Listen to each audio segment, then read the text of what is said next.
के फंक्शन को कैसे एक्सप्लेन करते हैं। फंक्शन या इसको हम कहते हैं और मैपिंग।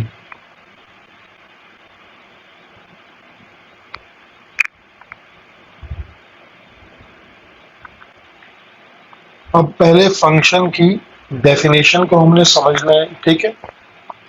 तो फंक्शन की जो डेफिनेशन है, जो बिल्कुल बेसिक डेफिनेशन है, अगर मैं उससे आपको लेके चलूं, यानी suppose A and B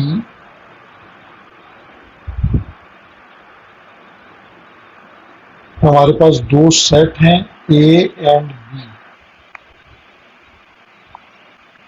are two non empty sets.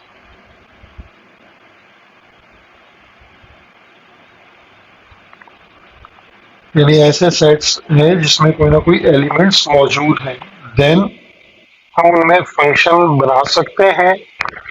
Then relation, ये फंक्शन को मैथमेटिकली लिखने का तरीका है, function f A to B, यानी ए और बी का फिर फंक्शन बन सकता है, इज कॉल्ड अ फंक्शन।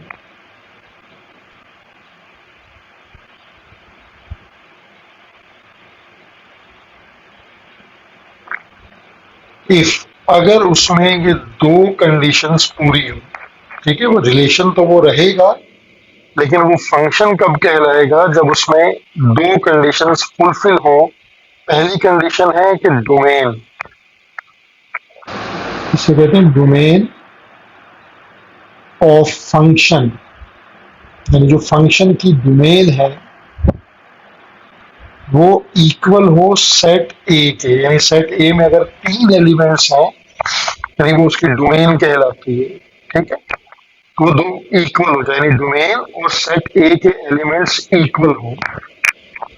और दूसरी बात जो बहुत इंपॉर्टेंट है कि every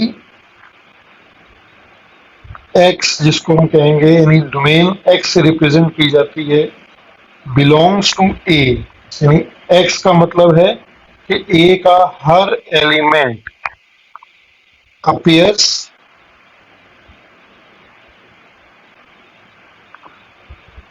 in one and only one,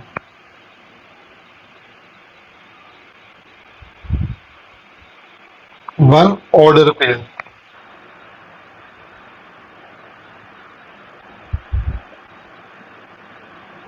यानी इसको आसान जुबान में आप एक्सप्लेन यूं करेंगे कि जो एक्स है आपके पास वो रिपीटेड ना हो, वन एंड ओनली वन, यानी एक दफा ही सिर्फ आए, वो बार बार रिपीट ना हो रहा हो। एक से ज्यादा दफा अगर वो आया तो हम इसे कहेंगे कि ये रिलेशन है, ये फंक्शन नहीं है, ठीक है।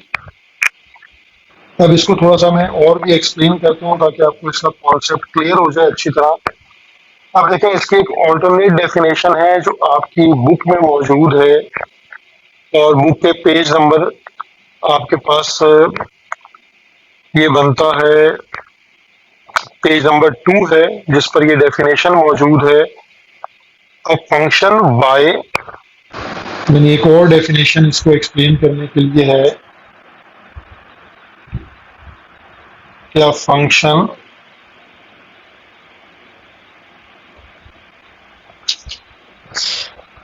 जिसको हम मैथमेटिकली इस तरह भी लिखते हैं, y equal to f of x is a rule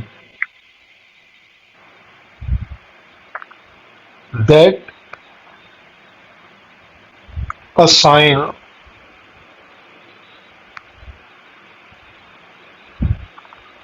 for each value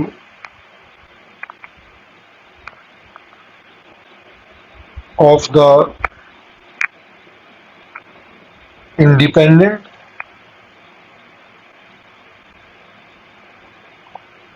variable,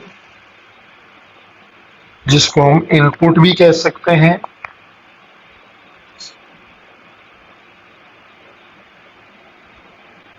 x is a unique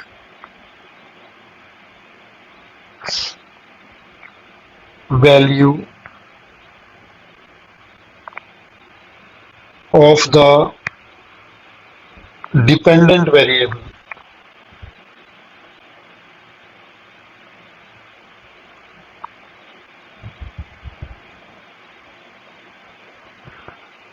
जिसको हम आउटपुट भी कहते हैं और मोस्टली y से रिप्रेजेंट किया जाता है।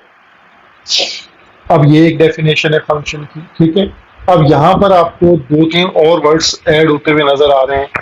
एक इंडिपेंडेंट, एक आपके पास डिपेंडेंट नजर आ रहा है, ठीक है। इनपुट आउटपुट भी उसके साथ ही रिलेटेड है। यानी फंक्शन क्या है? एक rule is a rule that assign for each value of the, यानी इंडिपेंडेंट, यानी इसका मतलब फंक्शन जो है वो दो वेरिएबल्स का कनेक्शन है।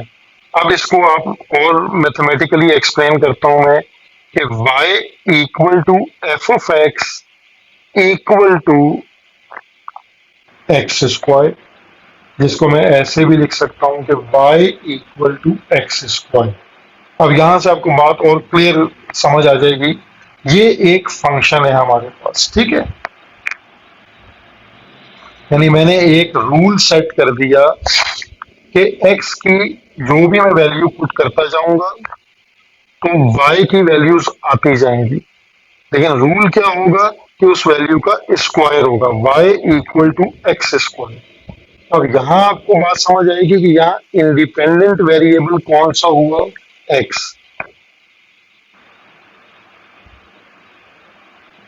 ये हो गया हमारे पास इंडिपेंडेंट वेरिएबल, और y जो है वो हमारे पास क्या बन जाता है? Dependent on x। ये हो गया डिपेंडेंट वेरिएबल।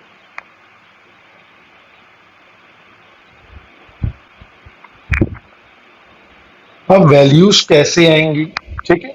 इसको आप देखिए, अगर हम x की वैल्यू को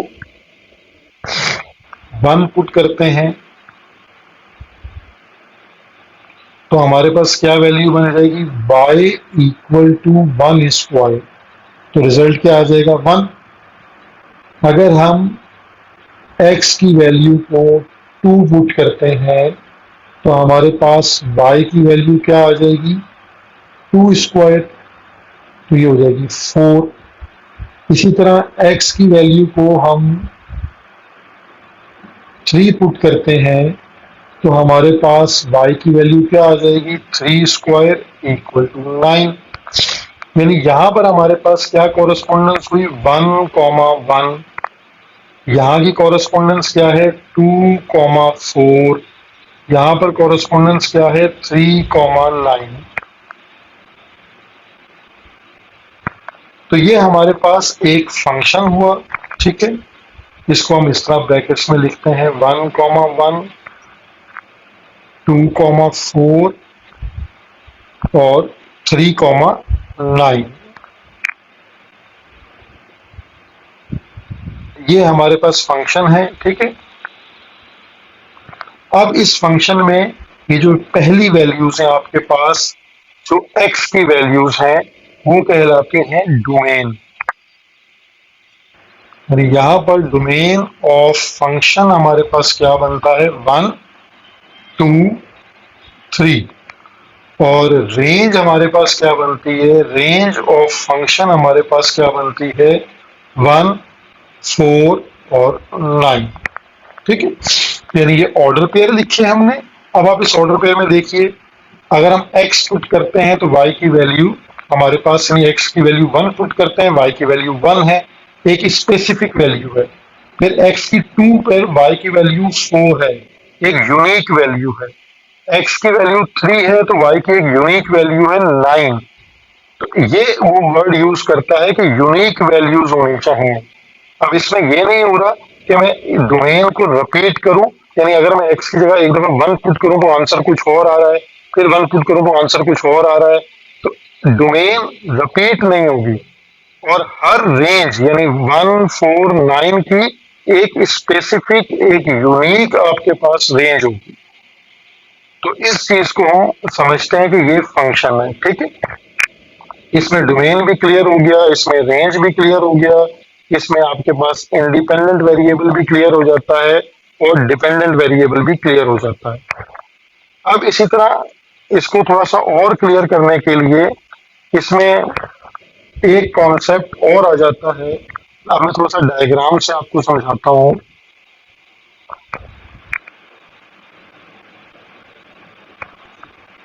देखिए, अगर हमारे पास एक एग्जाम्पल हम लेते हैं, एक एग्जाम्पल के तौर पे मैं आपको बताता हूँ।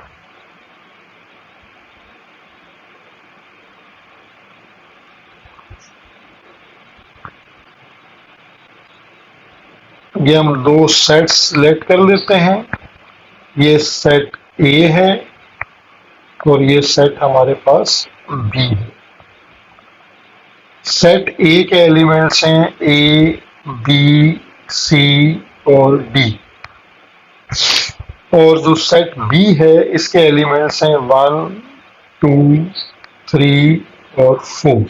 अब इनकी कॉरेस्पॉन्डेंस यानी जब अगर कोई रूल सेट मुझे पता हो तो उसके अकॉर्डिंग वैल्यूज निकलेंगी, लेकिन इस वक्त मैं एक जनरल एग्जांपल एक्सप्लेन कर रहा हूँ।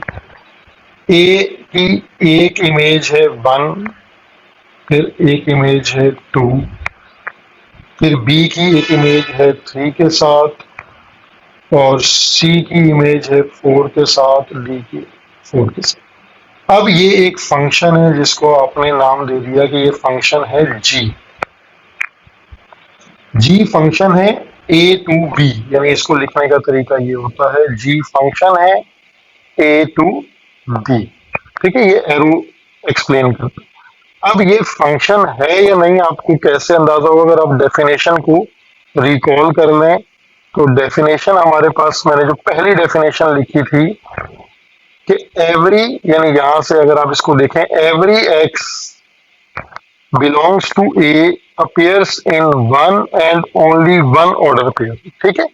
इस डेफिनेशन को अगर आप यहाँ देखें तो यहाँ अगर आप अपना सेट बनाएंगे तो A1 के साथ भी कोरस्पॉन्ड कर रहा है और A2 के साथ भी कोरस्पॉन्डेंस कर रहा है। यानी अगर हम इसको लिख के देख लेते हैं आपको और क्लियर हो जाएगा। A1, A2, B3, C4 and D4।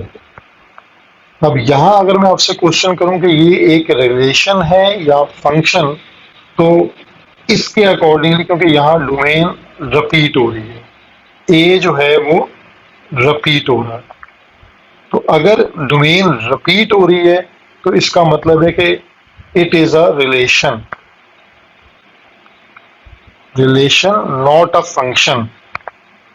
ये फंक्शन नहीं है क्योंकि इसकी डोमेन रिपीट हुई है, वो यूनिक वैल्यूज नहीं आई। 1 की भी वैल्यू, 1 का भी इमेज ए है और 2 का भी इमेज ए है, ठीक है। इसको अब आप एक और एग्जाम्पल से भी अंडरस्टैंड कर सकते हैं। अगेन एक एग्जाम्पल आपको देता हूं मैं।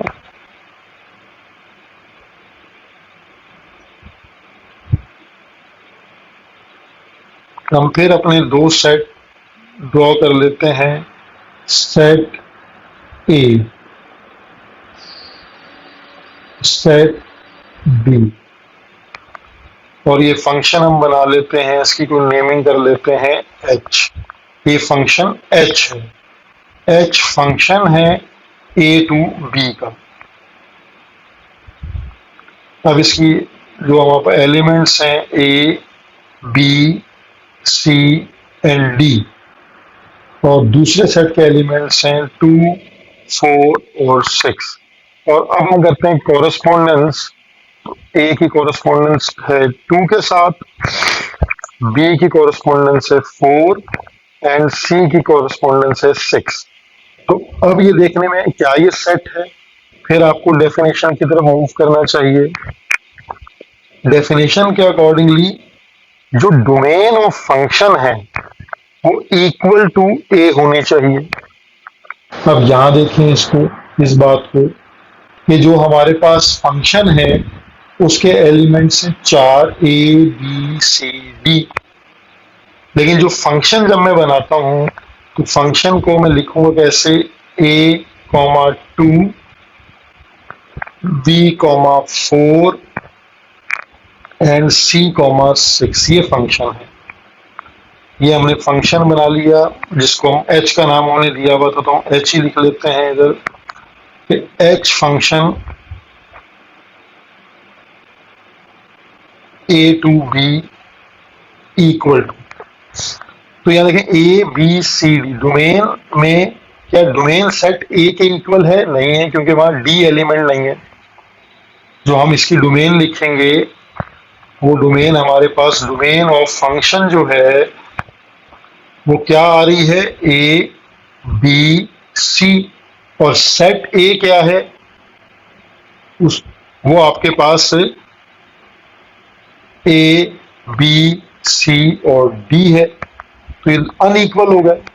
तो जब अनइक्वल हो जाते हैं तो फिर इसका मतलब है कि ये भी फंक्शन नहीं है, ये भी आपके पास रिलेशन बनेगा, ये फंक्शन नहीं बनेगा। ठीक है, तो आई थिंक अब इतनी एग्जांपल्स के साथ आपको फंक्शन समझ आ गया होगा कि फंक्शन एक रिलेशन है, एक मशीन है। बल्कि इसको इस तरह भी आप समझ सकते हैं कि फंक्शन एक आपके पास मशीन है जिसमें आप इनपुट करते हैं तो आपको आउटपुट मिलती है। यानी आप x वैल्यूज को पुट करते हैं तो y वैल्यूज आपको मिलती हैं। तो x वैल्यूज को हम डोमेन कहते हैं और y वैल्यूज को हम रेंज कहते हैं। ठीक है, अब इस मशीन में आप रूल कोई भी सेट कर सकते हैं कि y=x², y=x+1, y=x² + 2, कोई भी रूल सेट कर लें, उसके अकॉर्डिंग आप अपने इंडिपेंडेंट जो वेरिएबल है उसकी वैल्यूज को पुट करेंगे तो आपको डिपेंडेंट वैल्यूज की जो वेरिएबल है उसकी वैल्यूज मिलेंगी। ठीक है, इसमें फिर कुछ थोड़ा सा जो डेफिनेशंस आ जाती हैं कुछ और, तो मैं उसको एक्सप्लेन करता हूँ। जैसे इसमें एक फंक्शन आ जाता है, जो टाइप्स ऑफ फंक्शन में हम पढ़ लेते हैं, into function.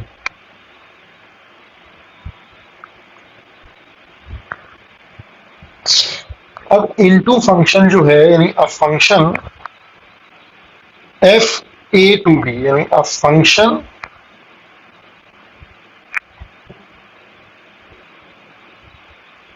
f(a to b) is called an into function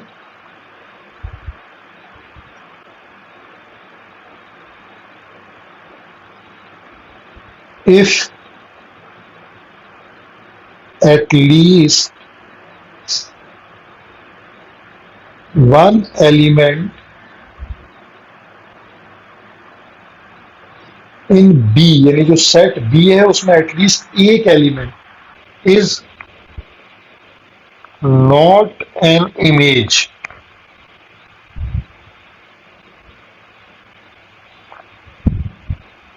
image of some element of set A, या इसको मैं ऐसे भी लिख सकता हूँ, ये एक पॉइंट ये हो गया, एक पॉइंट आप इसको ऐसे भी करके लिख सकते हैं कि रेंज जो है हमारे पास, रेंज ऑफ फंक्शन f वो सबसेट हो सेट बी का। अब इसको आप डायग्राम से समझेंगे तो ये डेफिनेशन बहुत इजीली क्लियर हो जाएगी। यानी अगर हमारे पास एक हम डायग्राम बना लेते हैं दो सेट्स की और इसके एलिमेंट हैं 0, 1, 2, 3, ये सेट ए है और ये हमारे पास सेट बी है 1, 2, 3, 4। अब ये 0 की कॉरेस्पॉन्डेंस है 1 के साथ, ये फंक्शन है हमारा a to b। और फिर हमारे पास 1 की कॉरेस्पॉन्डेंस है 1 के साथ, ठीक है। 2 की कॉरेस्पॉन्डेंस है 3 के साथ, और हमारे पास जो 3 है उसकी कॉरेस्पॉन्डेंस हम 2 के साथ ले लेते हैं। तो देखें सेट बी में एक एलिमेंट ऐसा हो जिसकी कोई इमेज ए के साथ नहीं हो, ठीक है। अब इसमें एक आपको और इंटरेस्टिंग कॉन्सेप्ट समझ आएगा कि जैसे सेट ए है, ठीक है, इसके तमाम एलिमेंट्स को हम कंसीडर करते हैं एज डोमेन। सेट बी के तमाम एलिमेंट्स को हम कंसीडर करते हैं कोडोमेन, ठीक है। लेकिन जो बी में जो एलिमेंट्स से रिलेशन बनाने में कामयाब हो गए या जो रिलेशन में एंगेज हो गए उन्हें कहते हैं रेंज। यानी ये 3 नंबर हैं 1 2 3, ये कहलाएंगे रेंज ऑफ फंक्शन। तो यहाँ एक नया कॉन्सेप्ट भी आपके क्लियर हो गया कि सेट ए के तमाम एलिमेंट्स जो हैं वो डोमेन कहलाते हैं, यानी 0 1 2 3 is a domain of function. क्योंकि इनमें से कोई एलिमेंट आप एम्प्टी नहीं छोड़ सकते या उसको अनबाइंड नहीं छोड़ सकते, क्योंकि जैसे ही आप उस एक एलिमेंट को छोड़ेंगे तो ये फंक्शन नहीं रहेगा, ये एक रिलेशन बन जाएगा, फंक्शन की डेफिनेशन से आउट हो जाएगा। तो 0 1 2 3 4 एक डोमेन बन गए फंक्शन की, और 1 2 3 4 को मैं क्या कहूंगा, सेट बी के एलिमेंट्स कहलाते हैं कोडोमेन। लेकिन सेट बी में ये पॉसिबिलिटी है कि 4 में से 3 जो है वो रिलेशनशिप में यूज हो, एक अनबाइंड हो जिसकी कोई इमेज ना हो। तो ऐसे फंक्शन को इनटू फंक्शन कहा जाता है, ठीक है। तो ये आपके पास इनटू फंक्शन की डेफिनेशन हो गई। क्योंकि जब यहां मैं फंक्शन लिखूंगा तो देखें फंक्शन कैसे लिखा जाएगा, function A to B, 0 1 relationship है, ऑर्डर पेयर बना लें, और 1 1 रिलेशनशिप है, और उसके बाद हमारे पास 2 3 रिलेशनशिप है, और 3 2 रिलेशनशिप है। तो अगर अब आप इसकी रेंज देखें तो रेंज क्या है, 1 2 3, यानी 1 3 2, तो उसको अरेंज कर लें 1 2 3, 4 इसमें से मिसिंग है।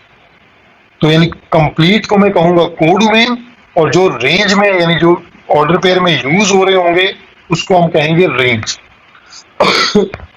अच्छा, इसके बाद एक हमारे पास और डेफिनेशन आ जाती है, वो है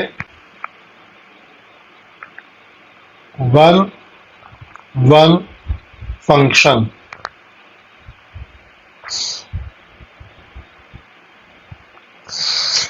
अच्छा, 1 1 फंक्शन को हम कैसे एक्सप्लेन कर सकते हैं, जैसे हम एक फंक्शन पहले लेते हैं, उस फंक्शन से मैं आपको ये समझाता हूँ मजीद।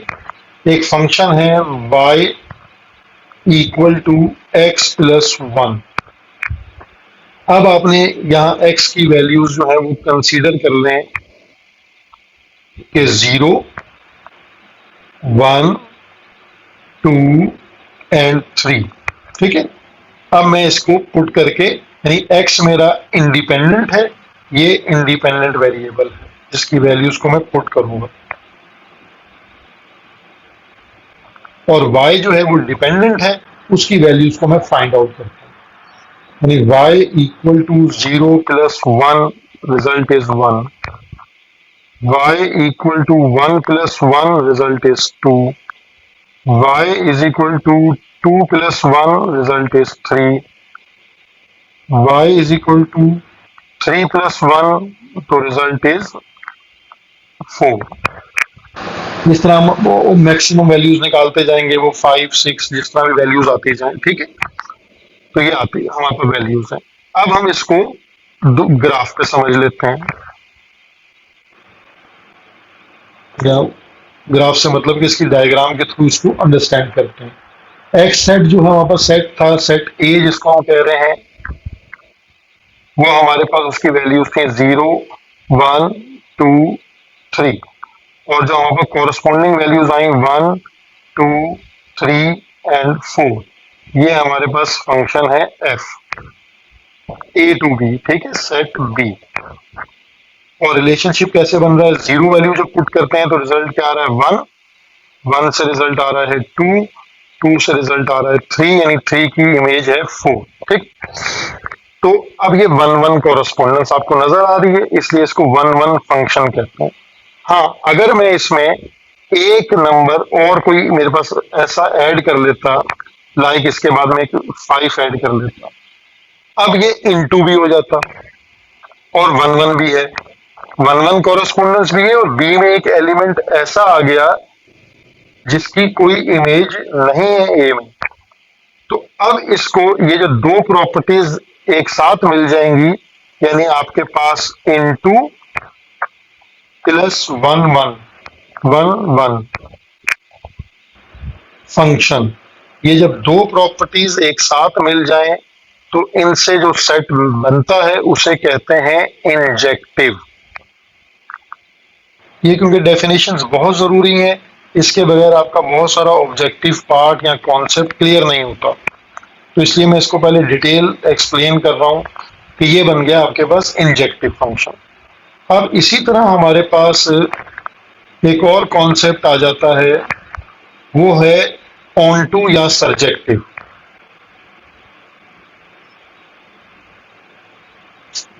ऑन टू और सरजेक्टिव।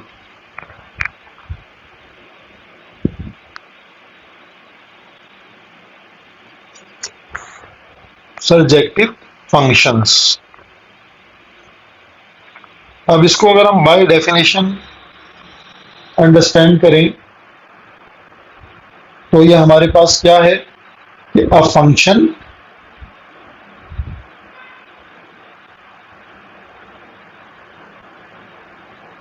F A to B is called an onto function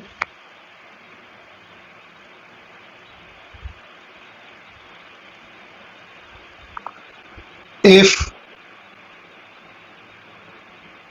every element of set B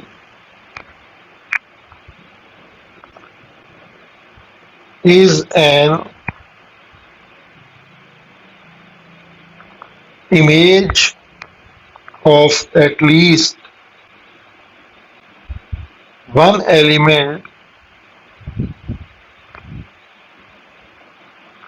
of set A। या दूसरा पॉइंट आप इसका ये लिख सकते हैं कि रेंज जो है, रेंज ऑफ फंक्शन वो इक्वल हो जाए बी के। अब वो एलिमेंट जो एक बच रहा था वो नहीं बचेगा अब, ठीक है। तो इसको हम अगर डायग्राम से अंडरस्टैंड करें, ये दो सेट हैं हमारे पास, set A, set B. Set A हमारे पास 0, 1, 2, 3, 1, 2, 3, तो ये फंक्शन आपके पास आ गया एफ।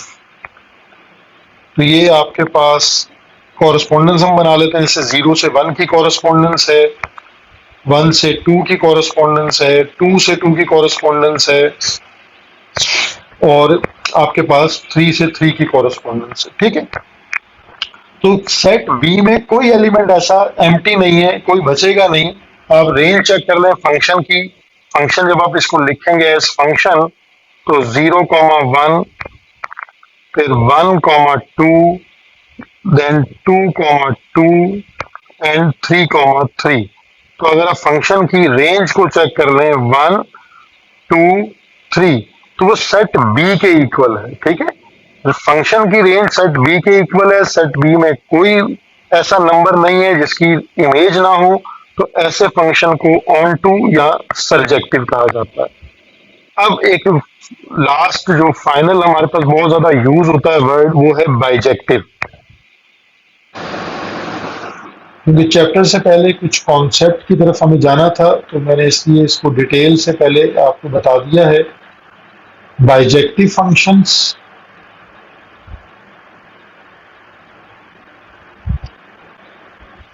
और इसको वन टू वन कॉरेस्पॉन्डेंस भी कहा जाता है, या 1-to-1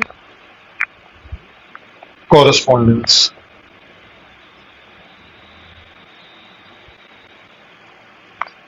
किसी भी तरह इसको, लेकिन ज्यादा बाइजेक्टिव को वर्ड को यूज करते हैं।